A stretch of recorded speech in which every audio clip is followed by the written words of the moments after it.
Reciban un cordial saludo a esta hora, cuando nuevamente nos encontramos en nuestro tiempo devocional. Soy Rubén Darío Pérez y estaré con ustedes en estos minutos para compartir juntos el estudio de la palabra de Dios. Estamos hablando de la importancia de la evangelización. Y hay quienes se limitan intencionalmente a hablar sobre 4 o 5 temas nada más, porque nos estábamos refiriendo a la predicación de algunos. Si entramos en muchas iglesias, seguro que vamos a oír predicar cosas como estas: no de voluntad de carne, mas de Dios, o también elegido según la presciencia de Dios Padre. En ese día no vamos a escuchar otra cosa que elección y doctrina elevada. Mas los que así hacen se equivocan tanto como los otros, por enfatizar ciertas verdades y descuidar otras. Todo cuanto hay aquí es para ser predicado. Llamémoslo como lo llamemos o lo consideremos elevado o no. La Biblia, toda la Biblia, y nada más que la Biblia, es el modelo del verdadero cristiano. Hay muchos que hacen de sus doctrinas un círculo de hierro, y al que se atreve a salir del estrecho cerco se le considera poco ortodoxo. Y Dios bendiga pues a los herejes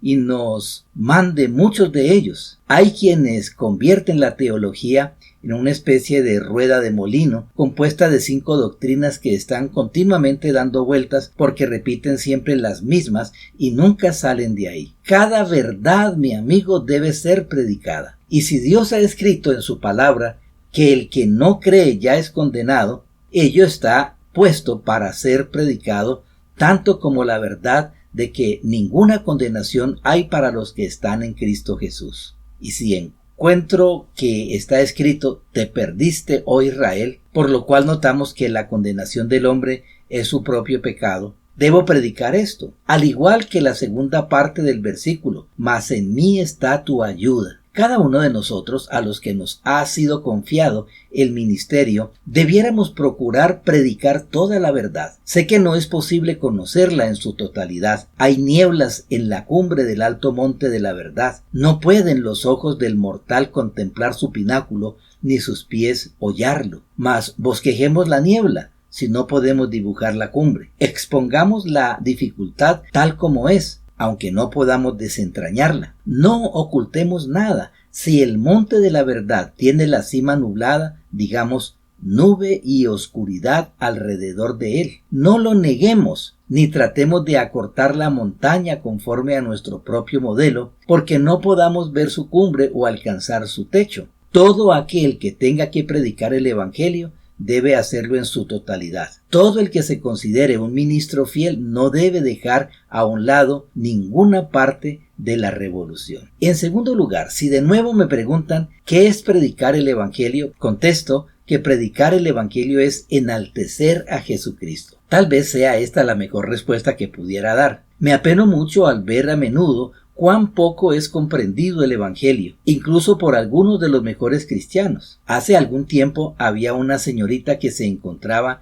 en gran aflicción espiritual y fue a ver a un cristiano muy piadoso, el cual le dijo: querida joven, vaya a casa y ore. Bien, pensé para mí, no es esa la forma de proceder que indica la Biblia. En ella nunca se dice vaya a casa y ore. La pobre chica marchó a su casa, oró y continuó en la aflicción. Él le volvió a decir: debe esperar, debe leer las escrituras y estudiarlas. Tampoco es este el camino a seguir. Esto no exalta a Cristo. Yo veo que muchos líderes predican esta clase de doctrina. Dicen a las pobres criaturas convictas de pecado: debes irte a casa y orar, leer las escrituras, asistir a las reuniones, etc. Obras, obras, obras, en vez de por gracia sois salvos por medio de la fe. Si un penitente se acercara a mí y me preguntara ¿qué he de hacer para ser salvo?, le respondería: Cristo ha de salvarte, cree en el Señor Jesucristo. Y nunca lo mandaría a orar ni a leer las escrituras ni a la casa de Dios, sino simplemente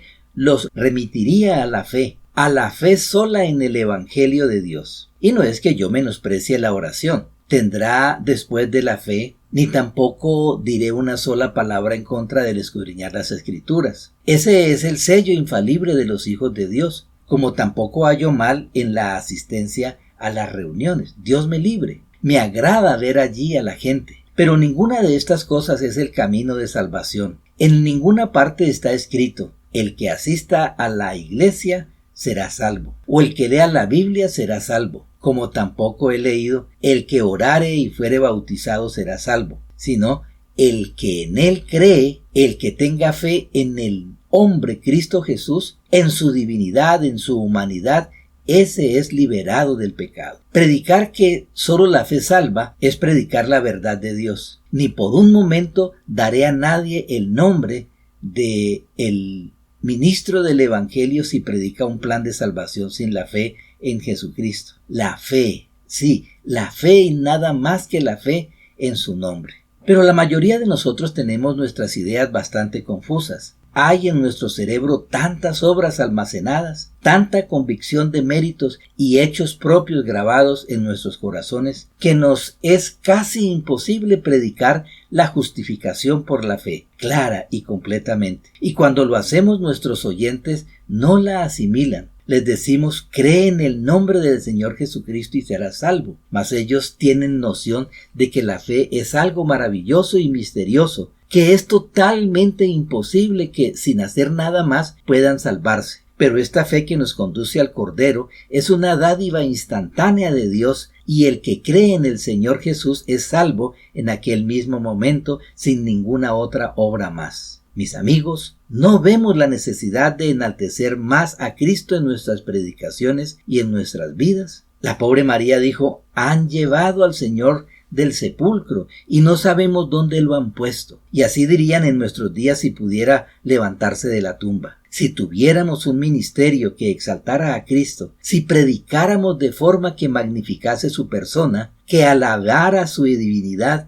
que amase su humanidad, si lo presentáramos como profeta, sacerdote y rey de su pueblo, si predicáramos de forma que el Espíritu manifestara el Hijo de Dios a los suyos, predicaciones que dijeran, mirad a mí y sed salvos todos los términos de la tierra, predicaciones del Calvario, teología, libros, sermones del Calvario. Estas son las cosas que necesitamos, y en la medida en que el Calvario sea enaltecido y Cristo magnificado, será predicado el Evangelio entre nosotros. Dejemos allí. Le invito para que elevemos una plegaria al Creador en esta hora.